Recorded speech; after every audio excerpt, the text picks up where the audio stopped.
चिदाकाश लीला ललित चिन्मय प्रेम प्रकाश श्री हर्षण हिया लीला विमला रामचरित रसरास श्री गौरदेव आराध्य की अंतःलीला भाष प्रेम प्रदायिनी रस भरी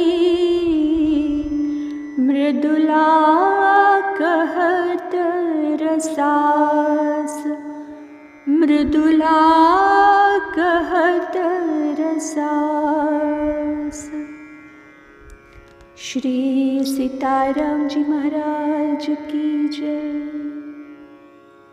अनंत श्री विभूषित हमारे सद्गुरुदेव भगवान श्रीमद् राम हर्षणदास जी महाराज जी ने हम सब अपने आश्रित जनों के कल्याण, आत्मचिंतन व कालक्षेप हेतु अपने चित्त रूपी गगन में उदित श्री सीताराम जी की चिन्मयी लीलाओं का वर्णन अपनी असमोर्ध्व कृति चिदाकाश की चिन्मयी लीला में किया है, जिसका पठन पाठन व स्मरण चिंतन अध्यात्म प्राप्ति की हेतुभूता है।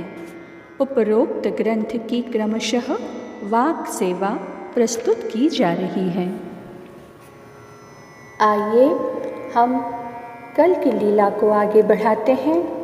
अहो सीताग्रज के हृदय भवन में उनके आराध्य की अकारण अनुकंपा से विशुद्ध भागवत धर्म अपना आवास बनाकर स्व सुख की संप्राप्ति से सदा संपुष्ट और संवर्धित होता रहता है।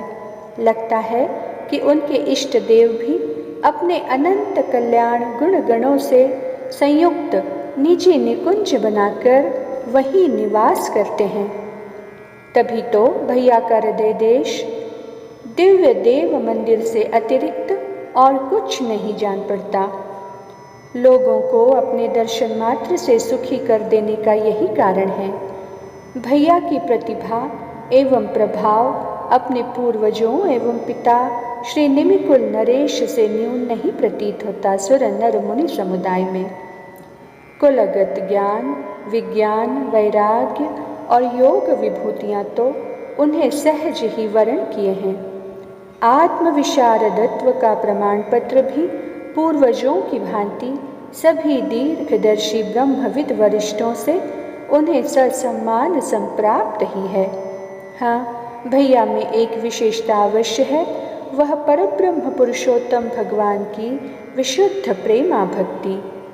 यही कारण है कि कभी कभी एकांत में सिद्ध लोग स्वयं आकर उनसे मिलते हैं तथा परस्पर प्रेम विषयक वार्ता कर करके स्व सुख का संवर्धन करते हैं। चारुशीला ने कहा, आहा, स्वभ्रातु कीर्ति की धवल ध्वजा फहराकर आकाश के नीचे रहने वाले त्रिभुवन वासियों ने नेत्रों व श्रवणों का विषय बन रही है। आहा, स्वभ्रातु कीर्ति की धवल ध्वजा फहराकर आकाश के नीचे रहने वाले त्रिभुवन वासियों के नेत्रों व श्रवणों का विषय बन रही है।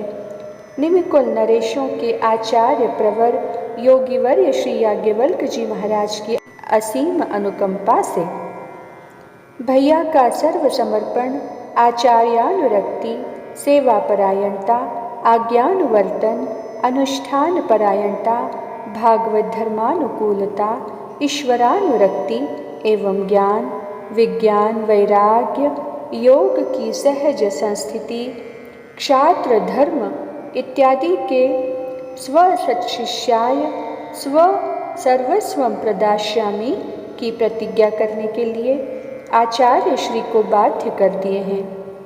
शतपुत्र समह शिष्य का अर्थ श्री सद्गुरुदेव याज्ञवल्क्य जी महाराज ने अपने भैया के प्रति प्रत्यक्ष सबके नेत्रों का विषय बना दिया है। अतएव आचार्य कृपाधिकारी पर परमात्मा स्वयं रीझा करें तो कौन आश्चर्य है। हेमा जी ने कहा, मातृदेवो भव पितृदेवो भव वेदाज्ञा का प्रीति प्रतीति और सुरीति के साथ सर्वभावेन पालन तो अपने भैया जी में आचार्य देवो भव से कम किसी को कभी देखने को नहीं मिलता, अन्वेषण करने पर भी। अतएव वे अपने जननी जनक के असीम प्यार और अमोघ आशीर्वाद पाने के प्रिय पात्र हैं। उनकी चर्या से माता पिता ही नहीं, सभी ऋषि मुनि देव पितर अतिथि और पुरजन परिजन परम प्रसन्न रहा करते हैं। अपने भैया का कीर्ति चंद्र सदा अकलंकित और राहु से अग्राह्य बना रहता है। हम सब धन्य हैं जिन्हें उनकी बहन बनने का सौभाग्य संप्राप्त हुआ है, क्षेमा जी ने कहा। आहा, भैया जी कितने लोकप्रिय हैं। राजा शब्द के अर्थ रहस्य ने उन्हें ही वर्ण किया है। वास्तव में राज कार्य की पटुता सभी सचिवों सहित महाराज मिथिलेश को केवल प्रसन्न करने वाली ही हो सो नहीं, अपितु उन्हें आश्चर्य का स्पर्श कराकर गंभीर बनाने वाली सिद्ध होती है। पूर्वजों का पूर्ण आशीर्वाद ही निमिकुल कुमार के रूप में वर्तमान मिथिला महाराज को प्राप्त हुआ है, श्री सुभगा जी ने कहा। भैया की ब्राह्मी स्थिति एवं ब्रह्ममय जगत को देखते हुए तदनुसार व्यवहारिक क्रियाओं का संपादन कितने सुंदर सुढंग और छिद्रहीनता के साथ होता है, जिसे देखकर ऋषियों मुनियों को भी संकोच को अपने हृदय में स्थान देना पड़ता है। अहम और मम का समूल विनाश हो जाने के कारण भैया से द्वंद्वों की भेंट ही नहीं होती। यही कारण है कि उनका काय वैभव भी अंतर गुणों का अनुसरण करता हुआ चमत्कृत हो रहा है। स्वतेज से दैदीप्यमान हो रहे हैं वे। यह तो प्रत्यक्ष सबके दृष्टि का विषय है। हम सब कितनी भाग्यशालिनी हैं कि उनकी अनुजा हैं और तदनुकूल उनका लाड़ प्यार पा रही हैं, वरारोहा जी ने कहा। अहो, भैया जी क्षात्र धर्म निष्णात परम प्रतापी वीर हैं। श्री स्वामिनी जी के स्वयंवर में आए हुए अन्यायी सकाशापुरी के राजा के साथ जब हमारे बड़े पिता श्रीमन महाराज के साथ घोर युद्ध छिड़ गया था, तब भैया जी के युद्ध कला कौशल्य की भूरि भूरि प्रशंसा नित्य मिथिला वासियों के श्रवण का विषय बनती थी। अंत में विपक्षी राजा दाऊ जी के हाथ से मारा गया और सकाशापुरी के राज्य पर छोटे चाचा श्री कुशध्वज जी को अभिषिक्त किया गया।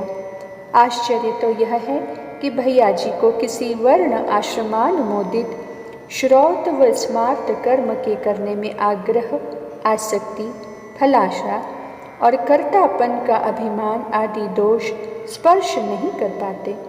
इसलिए वे सदा असंग बने रहते हैं, जिससे उनके श्री यश तेज का नव नव विवर्धन होता रहता है।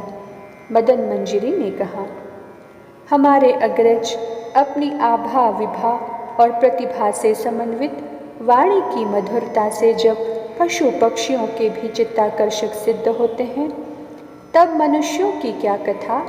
आहा, जब भैया की वाणी से संगीत सुधा का स्रोत निर्झरित होता है, तब क्या कहना है। उनकी गांधर्व विद्या की उच्चतम स्थिति को देखकर तुम्बुरु आदि गंधर्वों को दांतों तले अंगुली दबानी पड़ जाती है। वीणा वादिनी सरस्वती जी अपनी वीणा के तारों में करांगुलियों का चलना रोककर औचक कान लगाकर भैया की संगीत सुधा लहरी के अनुभव से वंचित न रहती होंगी। इस प्रकार सर्वसल्लक्षण संपन्न हमारे भैया अपनी भगिनी भाम के बिना विरह के कांटों से बींधकर मिथिला के कटीले वन बीहड़ में पड़े पड़े कराह रहे होंगे। हाय कष्ट, महाकष्ट। लक्ष्मणा जी कहती हुई आगे बोल ना सकी, मूर्छापन्न हो गई। सभी समाज को उक्त दशा ने वर्ण करके स्मृति शून्य बनाने में ही अपना गौरव समझा। पुनः समाज धीरे धीरे अर्धचेतना से युक्त होकर मिथिला के युवराज का स्मरण कर अश्रु विमोचन करने लगा।